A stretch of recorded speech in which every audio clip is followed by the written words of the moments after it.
अस्सलाम वालेकुम तमाम देखने और सुनने वाले को मेरी तरफ से सलाम। तो सबसे पहले हम बात करते हैं विनर विनर विनर, यानी कि हम किसकी बात कर रहे हैं। आप सोच रहे होंगे कि मैं किस बारे में बात कर रहा हूँ।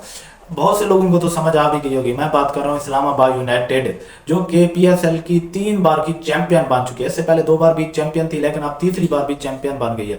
उसके अलावा दूसरे नंबर पर हम बात करते हैं अफगानिस्तान और एयरलैंड के दरमियान T20 सीरीज खेली गई, तो उस पर बात करेंगे। और तीसरे नंबर पर हम बात करेंगे विलियमसन, मिचेल स्टार्क और बहुत से बड़े नामवर खिलाड़ी जो कि भारत पहुंच गए, तो इस पर भी बात करेंगे।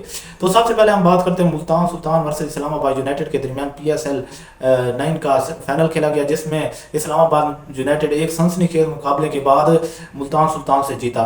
मुझे तो लग रहा था कि मुल्तान सुल्तान को ये फाइनल जीतना चाहिए था, लेकिन बैड लक समझ सकते हैं आप, हार्ड लक समझ सकते हैं आप, रिजवान का दिल टूट जाना या फिर मुल्तान सुल्तान के शौकीन का दिल टूट जाना भी कह सकते हैं।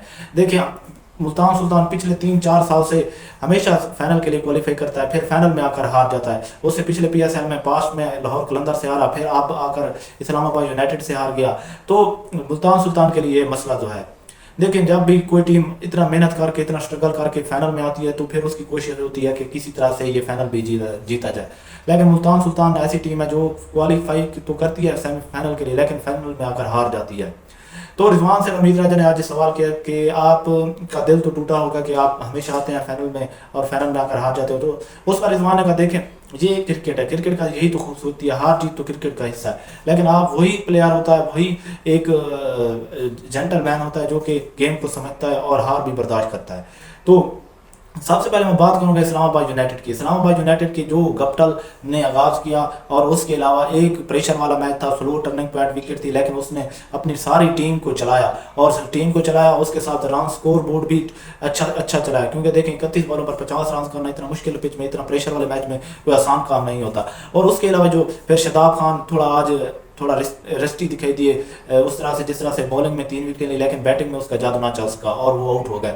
और उसके अलावा जो मुझे एक तो आजम खान की बैटिंग बहुत पसंद है, जिस तरह से प्रेशर का गेम था, रन चेज करना था, हमेशा बड़े मैच में रन चेज करना बहुत ही मुश्किल होता है। तो उस पर 22 बॉलों पर 30 रन की जो इनिंग्स खेली, उसमें आजम खान को मैं क्रेडिट दूंगा। और उसके अलावा जो आखिर में आकर अमाद वसीम, यार क्या बंदा है, एलिमिनेटर 1 में भी प्लेयर ऑफ द मैच बने, एलिमिनेटर 2 में भी प्लेयर ऑफ द मैच बने, एलिमिनेटर अब फाइनल में आके भी मैन ऑफ द 5 विकेटें ली। ये पीएसएल का ये वहद बॉलर है जिसने फाइनल में आकर 5 विकेटें ली, और फिर आकर आखिर में जो अपनी इनिंग्स खेली, उस तरह से इस्लामाबाद यूनाइटेड में जीत के लिए अहम किरदार अदा किया।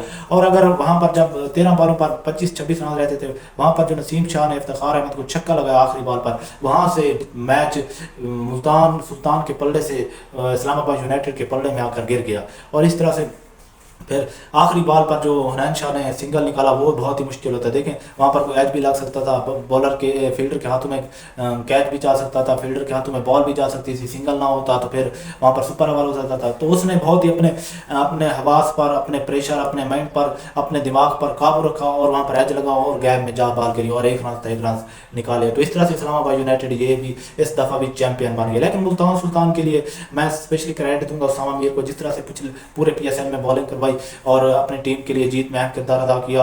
और उसके अलावा मोहम्मद अली होगा, वो स्पेशली फास्ट बॉलिंग में अच्छे दिखाई दिए, कभी यॉर्कर मार रहे हैं, कभी स्विंग कर रहे हैं। स्पेशली मुल्तान सुल्तान में जो उसने स्पेल करवाया वो बहुत ही बेहतरीन थे।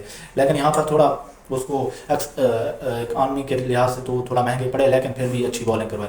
लेकिन मेरा दिल ये चाहता था कि जब जैसे ही डेविड विली और मोहम्मद अली दोनों का एक एक ओवर रहता था, मैं चाहता था कि डेविड विली को ओवर दिया जाए। अगर डेविड विली वहाँ पर ओवर करवाता तो शायद ये मैच मुल्तान सुल्तान जीत सकता था, क्योंकि एक ओवर में 7-8 रन रहते थे। जिस तरह से डेविड विली पूरी दुनिया में लीगें खेलता है, इंटरनेशनल का इतना एक्सपीरियंस है, तो शायद वो ओवर बचा सकता था। लेकिन वहाँ पर मोहम्मद रिजवान ने मोहम्मद अली के लिए रिस्क लिया और आखिरी बॉल पर 1 रन रहता था, तो इस तरह से मुल्तान सुल्तान हार गए। लेकिन मुल्तान सुल्तान के लिए नेक तमन्ना है कि अगला सीज़न आएगा, दोबारा मेहनत करें और फिर दोबारा अपनी टीम के लिए कुछ करें और अपने ऑनर के लिए, अपने शौकीन क्रिकेट के लिए भी कुछ करें।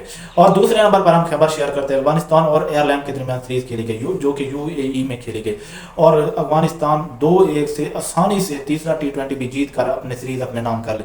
देखिए राशिद खान कप्तानी कर रहा था, राशिद खान इससे पहले अनफिट था, लेकिन जैसे ही इंटर हुआ तो उसने अपनी टीम को एकदम खड़ा कर दिया और फिर आखिर में जो छक्के लगाए, बेहतरीन छक्के लगाए, जिसने हाईलाइट्स नहीं देखी वो जाकर हाईलाइट्स देखे और अफगानिस्तान का मैच एंजॉय करे। और तीसरे नंबर पर आपके साथ खबर शेयर करते हैं विलियमसन हो गए, मिचेल स्टार्क हो गए, जो बहुत से बड़े बड़े नंबर, डेविड वार्नर हो गए, टिम डेविड हो गए, उधर से न्यूजीलैंड के बेन स्टोक्स, इंग्लैंड के बेन स्टोक्स हो गए, विलियमसन हो गए, ये सारे अब चले गए हैं आईपीएल खेलने। और वहाँ पर 22 मार्च से आईपीएल शुरू हो रही है, तो उसमें इसलिए ये सारे इंटरनेशनल प्लेयर, बड़े बड़े प्लेयर, बड़े बड़े नाम आईपीएल खेलने चले गए हैं, तो पहुंच गए हैं बल्कि। तो यहाँ पर वीडियो को एंड करते हैं, चैनल को सब्सक्राइब कर लें, पेज को फॉलो कर लें और लाइक करना ना भूलें।